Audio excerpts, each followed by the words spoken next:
Juste avant, il y a une autre image sur laquelle vous vouliez revenir à propos de la Hongrie, Caroline. C'est ce qui s'est passé avec cet eurodéputé du Fidesz, le parti de Viktor Orban, qui défend l'idée d'une famille traditionnelle au cœur de la société et qui a été surpris en plein confinement dans une soirée libertine gay, une partouze, quoi, disons-le clairement, avec des diplomates. Et alors, lui, au moment où la police est arrivée, il était en train de s'enfuir le long de la gouttière du bâtiment. On a retrouvé de l'ecstasy dans son sac. Bon, il a démissionné. Il quitte la vie politique. Et pourquoi alors cette image a attiré votre attention ? D'abord, je trouve ça magique parce que les grands leaders qui se battent passionnément, de façon un peu irrationnelle contre l'homosexualité, finissent toujours de la même manière. Aux États-Unis, les plus grands prédicateurs homophobes finissent toujours, qui font des associations, vous savez, pour convertir les homosexuels à l'hétérosexualité, finissent toujours par s'enfuir avec le coprésident de l'association et par finalement tomber amoureux. Et là, en l'occurrence, un des proches de Viktor Orban, les plus violemment homophobes, celui qui sur l'IPAD, on nous a raconté, a écrit la Constitution pour bien être sûr que le mariage soit réservé à un homme et une femme, qui interdit aux homosexuels d'adopter des enfants. Il est pris la main dans le sac et peut-être un peu plus, dans une partouze gay, en train de violer en plus la loi du confinement. Et ce que je trouve l'autre effet magique de cette histoire, c'est que je suis passionnée de voir à quel point ceux qui sont les plus violents pour dire aux autres comment ils doivent agir, comment ils doivent penser, comment ils doivent faire l'amour, avec qui ils doivent se marier, ont souvent des vies en réalité très différentes. Tu as dit on peut être homosexuel et opposé au mariage homosexuel. Bien sûr, mais faire voter des lois qui discriminent, c'est-à-dire que là, on est en train de parler d'homophobie d'État. C'est-à-dire que quand on a des débats aujourd'hui où les gens s'enflamment en disant racisme d'État, islamophobie d'État, pour désigner des démocraties qui, en fait, luttent contre les discriminations, en Hongrie et en Pologne, nous parlons d'États qui incitent à la haine des personnes LGBT et qui veulent clairement les discriminer sur la base de qui ils sont. Donc c'est une discrimination d'État. C'est une violence absolue. Des gens ont le droit de participer à la violence et à la haine contre ce qu'ils sont. Tout le monde a le droit, de toute façon c'est ça la nature humaine, c'est magnifique.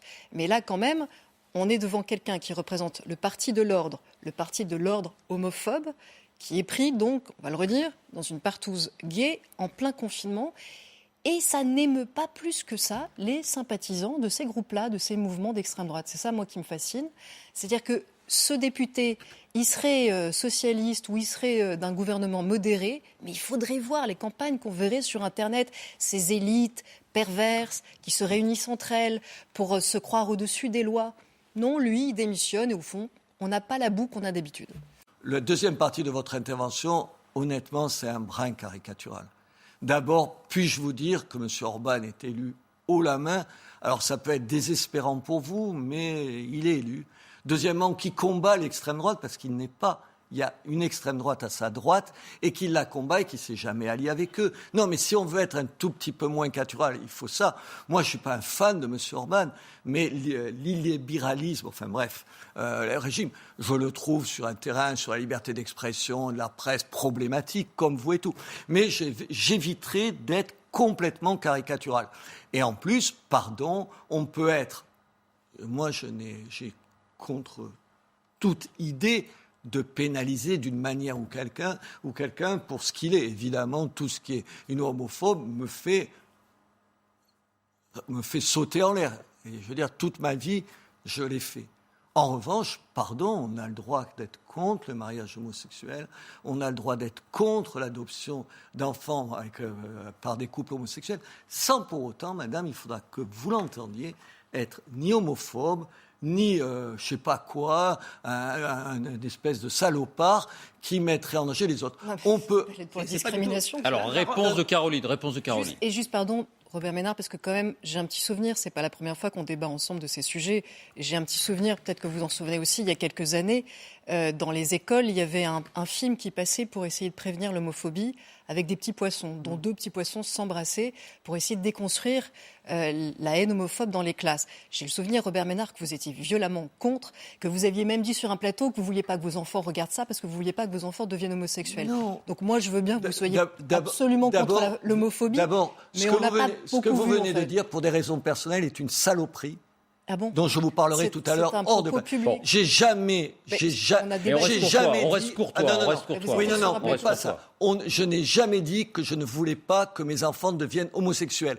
D'abord, vous pas que tombez vos mal. enfants Alors, voyaient ce madame, film pour ça. vous feriez bien attention. Je vous avais même répondu, Non, monsieur je- Ménard, qu'il n'allait pas devenir poisson parce que ça ne Non, s'appelait pas comme ça. vous mentez. J'ai dit, madame, oui, on le reprendra parce que vous mentez. Oui, c'est l'émission J'ai qui dit s'appelait que je Cactus. ne souhaiterais pas que mes enfants soient homosexuels parce que c'était encore plus dur à vivre dans nos sociétés aujourd'hui. Et j'avais ajouté Et vous que vouliez pas s'ils que ce les film soit étaient, montré. s'ils l'étaient, madame, et si vous saviez à qui vous parlez, vous feriez un tout petit peu attention à ce que vous dites, et que s'ils l'étaient homosexuels, je les aimerais encore plus, madame. C'est juste ce que vous je crois. dis. Mais vous Ce ne que je vouliez dis. pas que Non, ce non, non. film soit diffusé dans les classes, Quoi monsieur Ménard. Ça, C'était c'est ça notre débat. Non, Parce que vous vouliez pas que des enfants le voient. Attendez, ça, c'est le premier mensonge dégueulasse que vous dites. Le deuxième mensonge, oui, un mensonge dégueulasse et honteux vis-à-vis de moi, et je vous expliquerai après en plus pourquoi.